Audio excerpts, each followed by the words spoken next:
12th class. Reaction को आगे लेके चल रही हूँ मैं, ठीक है। एल्कोहल की क्रिया करा रही हूँ एल्डिहाइड से। ड्राई HCl की उपस्थिति, HCl बस लिखा है, आप ड्राई HCl डालिएगा प्लीज़। तो CH3CH डबल बॉन्ड O लिखिएगा और एक एल्कोहल से क्रिया कराएंगे तो ये H यहाँ लाइएगा, तो CH3CH OH OC2H5 ये हेमी एसिटल कहलाएगा आपका। फिर से इसी क्रिया की एल्कोहल, इसी कंपाउंड के एल्कोहल से क्रिया करा दीजिएगा।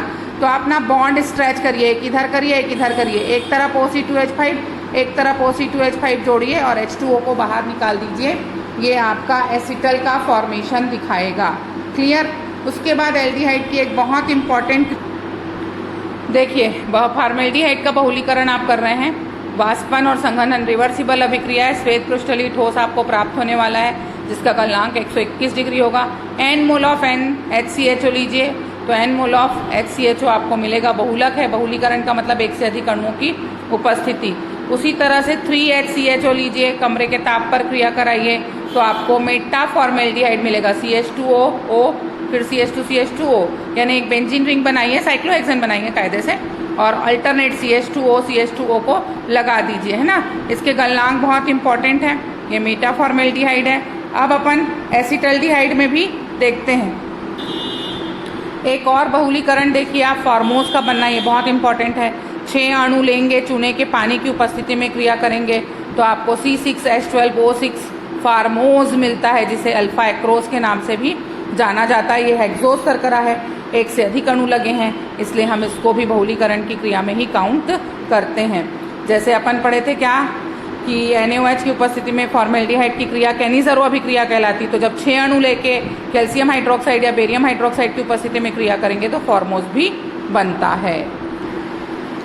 अगले जो बहुलीकरण की क्रिया आ रही है वो है एसिटल्डिहाइड के अणु की। 3 मोल एसिटल्डिहाइड का अणु आपको लेना है।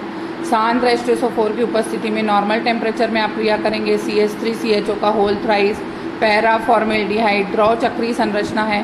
क्वथनांक बिल्कुल आप याद रखिए 127 डिग्री के आसपास निद्राकारी के रूप में प्रयुक्त किया जाता है। स्ट्रक्चर कैसे बनेगा देखिए, एक बेंजीन रिंग बनाइए और 3 O और 3 CH करिए और हर CH के साथ CH3 जोड़ दीजिए। ये पैरा फॉर्मेल्डिहाइड का स्ट्रक्चर है। सेम एंड पे 4 अणु लेंगे, है ना, CH3CHO का 273 केल्विन पर यानी 0 डिग्री पर। HCl की उपस्थिति में CH3CHO का होल 4, जिसे हम मेटा एसिटल्डिहाइड के रूप में प्रयुक्त करते हैं। ठोस ईंधन के रूप में प्रयुक्त होता है ये। इसका क्वथनांक होता है 147 डिग्री। गलनांक जो है वो, इसका स्ट्रक्चर कैसे बनाएंगे, 4 CH बना लीजिए और चारों CH को बीच बीच से O से जोड़ लीजिए। देखिए चारों CH को हमने O से जोड़ा और हर CH के बाहर एक CH3 निकाल दिया। ये CH3 आप राइट और लेफ्ट भी निकाल सकते हैं और अप और डाउन भी निकाल सकते हैं, आपकी इच्छा है। इसको हम मेटा एसिटल्डिहाइड के नाम से जानते हैं, जो एक बहुत इंपॉर्टेंट अभिकर्मक है एल्डिहाइड का, ठीक है। उसके बाद एक अभिक्रिया टिशेंको अभिक्रिया, बहुत इंपॉर्टेंट अभिक्रिया है। 2 मोल एसिटल्डिहाइड लेना है एल्यूमिनियम आइसोप्रोपॉक्साइड की उपस्थिति में। इसको एल्यूमिनियम का एथॉक्साइड भी कहते हैं, जो उत्प्रेरक का काम करता है। AlOC2H5 का थ्राइस, कहाँ से OH H हटा दिया है आपने, AlOH का H हटा के वहाँ एथिल समूह जोड़ दिया है। तो ये 2 मोल CH3CHO है, 1 मोल का एक H दूसरे मोल के CH को देंगे तो वो CH2 हो जाएगा, और एक को C देंगे और दूसरे का C देंगे तो CO हो जाएगा। तो CH3 COO CH2 CH3 ester बन गया, एथिल एसीटेट, है ना। आपको पूछता है क्वेश्चन, अगर डायरेक्ट एल्डिहाइड से कीटोन एस्टर बनाइए तो हम टिशेंको अभिक्रिया ही लिखते हैं हमेशा। क्लियर। सबसे पहले मैं आपको एसिटल्डिहाइड बनाने की प्रयोगशाला विधि बता रही हूँ। आपको दिख रहा है कि एक गोलपेंदी का फ्लास्क है जो जल उष्मक पर रखा हुआ है। ये जल संघानित्र से इसको कनेक्ट किया गया है, लेकिन एक बड़ी खासियत आपको दिख रही है कि जल संघानित्र इधर झुका हुआ है। हर बार हम ऐसा लगाते हैं जल संघानित्र, इस बार हम इधर झुकाकर लगाए हैं। और ये ईथरीय विलयन भरा हुआ पात्र है, जो बर्फ युक्त फ्लास्क या आप एक टब ले लीजिए बर्फ युक्त, तो उसमें ये दोनों बॉटल्स रखी हुई है, जो कि क्या है, ईथरीय विलयन है ना। वहीं हम एल्डिहाइड को कलेक्ट करने वाले हैं और ये हिम मिश्रित आपका जल लिया गया है। सबसे पहले आप गोलपेंदी के फ्लास्क में 25 ग्राम के आसपास K2Cr2O7 लीजिए और लगभग 100 ml जल में इसको फिले कीजिए, है ना। और यहाँ से ये थिसिल फनल की सहायता से आप एथिल अल्कोहल और H2SO4 को डालिए। थिसिल फनल क्यों, अगर आप डायरेक्ट डालेंगे तो दोनों ही आग के प्रति सुग्राही है, सल्फ्यूरिक एसिड और एथिल अल्कोहल, तो इससे क्या होगा, आग लगने का डर रहता है, इसलिए हम थिसिल फनल का प्रयोग करते हैं। और अब हम पात्र को गर्म करना प्रारंभ करते हैं। जैसे ही हम गर्म करते हैं क्या होता है, एसिटल्डिहाइड की वाष्प बनती है, साथ साथ में अल्कोहल की वाष्प भी बनती है। एसिटल्डिहाइड की वाष्प बनने के साथ साथ अल्कोहल की वाष्प बनती है और दोनों इस जल संघानित्र से होती हुई ग्राही पात्र की ओर जाती है। लेकिन इस जल संघानित्र में हम उस समय गर्म जल डालते रहते हैं, जो लगभग 30 से 35 डिग्री गर्म किया हुआ जल होता है। तो क्या होता है, जब आप संघानित्र को इस तरफ झुका दिए हो तो वो गर्म जल अल्कोहल की वाष्प को वापस यहाँ ले आएगा।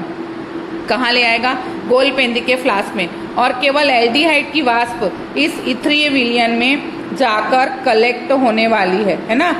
एथेनॉल फिर से गोलपेंदी में संघनित होने वाला है और केवल एल्डिहाइड की वाष्प इस ठंडे हिम मिश्रित जल के फ्लास्क में आकर एकत्र होने वाली है, जिसे हम एसिटल्डिहाइड का संघनित इथ्रीय विलयन के नाम से जानते हैं। अब इसी की हम शुष्क अमोनिया से क्रिया करा देंगे। तो जैसे ही शुष्क अमोनिया से क्रिया कराएंगे, एसिटल्डिहाइड के क्रिस्टल जो है वो पृथक हो जाएंगे, जिसका आप एक बार तनु H2SO4 द्वारा आसवन कर देना, आपको शुद्ध एसिटल्डिहाइड प्राप्त हो जाएगा। 2 रिएक्शन आप जरूर देखिए कि एल्डिहाइड बना। ये देखिए ये रिएक्शन क्या हुआ है, आपने K2Cr2 डाला, H2SO4 डाला, वहाँ से K2SO4 बना, क्रोमियम सल्फेट बना, जल बना और ये ऑक्सीजन आया जो हमारे लिए ज़रूरी था। इसी ऑक्सीजन ने इस अल्कोहल को ऑक्सीकृत किया एल्डिहाइड में और जल का अणु बाहर निकला। रिएक्शन को बैलेंस करने के लिए आपने मल्टीप्लाइड बाई 3 किया है। ये रिएक्शन आपका बैलेंस हुआ K2Cr2O7 प्लस 3 मोल अल्कोहल प्लस 4 मोल सल्फ्यूरिक एसिड से बना है आपका K2SO4 chromium sulphate plus acetaldehyde और 7 मोल जल। अमोनिया की अभिक्रिया देखिए कि हैं, तो ये देखिए ये अमोनिया का रिएक्शन, एसिटल्डिहाइड की अमोनिया से क्रिया कराई है। ये आपको CH3OH NH2 एसिटल्डिहाइड अमोनिया मिला है, जिसमें सल्फ्यूरिक एसिड डाल देंगे, शुद्ध एल्डिहाइड प्राप्त हो जाएगा और अमोनियम सल्फेट मुक्त हो जाएगा। ये बहुत इंपॉर्टेंट रिएक्शन है।